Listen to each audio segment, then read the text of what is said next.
ThePrint Off The Cuff, presented by IIFL Wealth and Asset Management, powered by Raheja Corp, corporate partner AU Small Finance Bank, associate partner TDI Infratech, in alliance with Jindal Steel and Power, Airline partner SpiceJet. One issue that keeps rising up, and you mentioned it, and I think that's the time I found that your grin was the widest. So why the grin, and what do you make of this crypto issue? Because, I can't understand from where does value come, from where does value go? What is being traded? Who's losing, who's winning?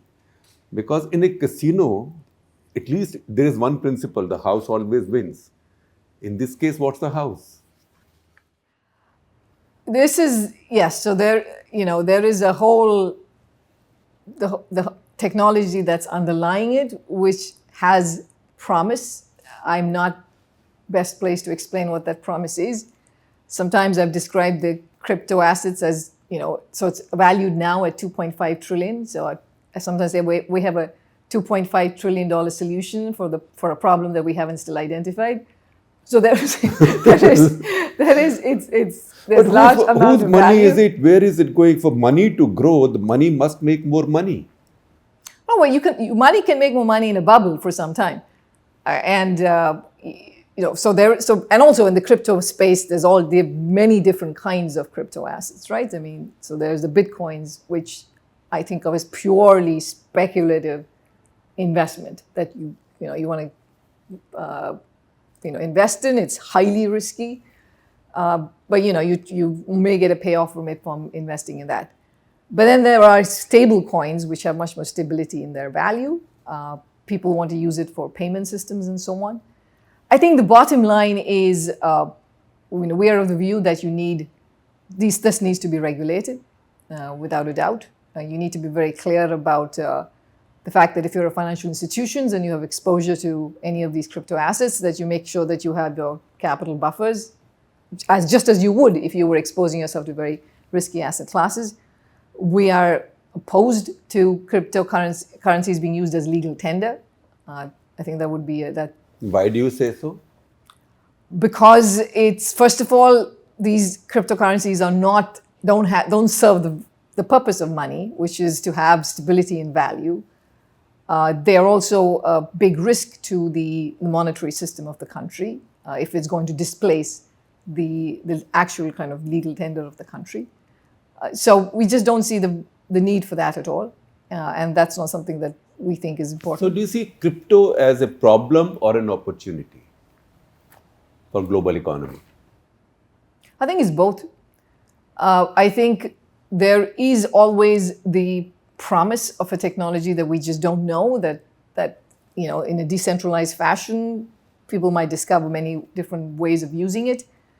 Distributed ledger technology is already being used in other kinds of service provision, so there's value to it. But we do worry that there are some serious risks associated with it.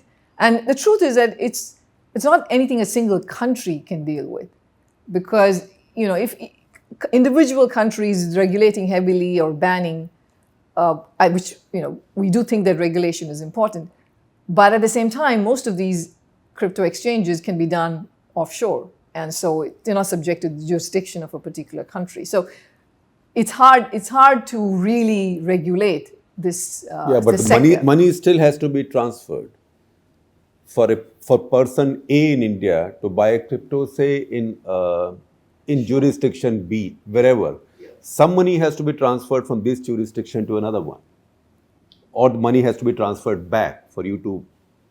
Yes, but this is, as I understand it, there are many ways of doing this on the dark net, which evade the kind of typical regulatory systems that can. And you'd worry about that. And we worry about that, absolutely. And particularly, it's worrisome.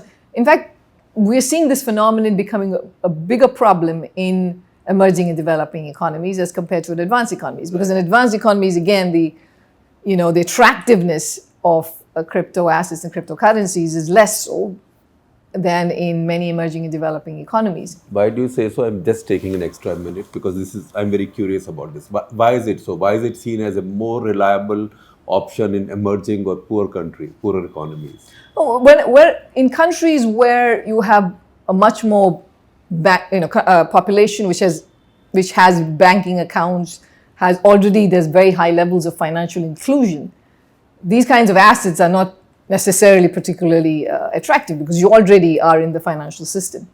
But if you're in a country where you don't have access to banks and to loans and you're financially not included, then these kinds of technologies can start looking attractive. So how are these different, say, from chit funds and Ponzi schemes, which basically target the poor and the lower middle classes, while the better off people have access to banks and more conventional? No, this is absolutely one of the reasons why there needs to be regulation, because you are exposing gullible people to some very, it sounds like some magic money that you can get. Exactly. And, while again, if you look at the numbers, I wouldn't say that we have a problem right now in terms of global financial stability or anything like that. But the rate at which these assets have grown is quite troubling, and this can grow very, very quickly. Do you see governments, sovereigns beginning to ban it now? Well, China, of course, banned the Bitcoin. There are some countries, I'm not going to be able to remember them, but they banned parts of it, which is that you cannot use it for certain kinds of payments and so on. But I would say the overwhelming approach is more on the regulatory front. And so what will be your advice to India? Because we are still debating a bill. Right.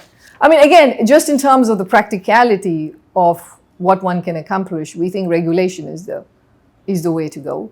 Again, like you said, there is a potential underlying technology that is actually beneficial and can be beneficial in countries where there is low levels of financial inclusion. So there is that prospect. But the risks are high, and especially, again, in emerging and developing economies, there are capital controls. There are much more restrictions on what you can do. Exactly. So having these new kinds of assets, just introduces new ways of evading these kinds of controls. So we do think that regulation is very important.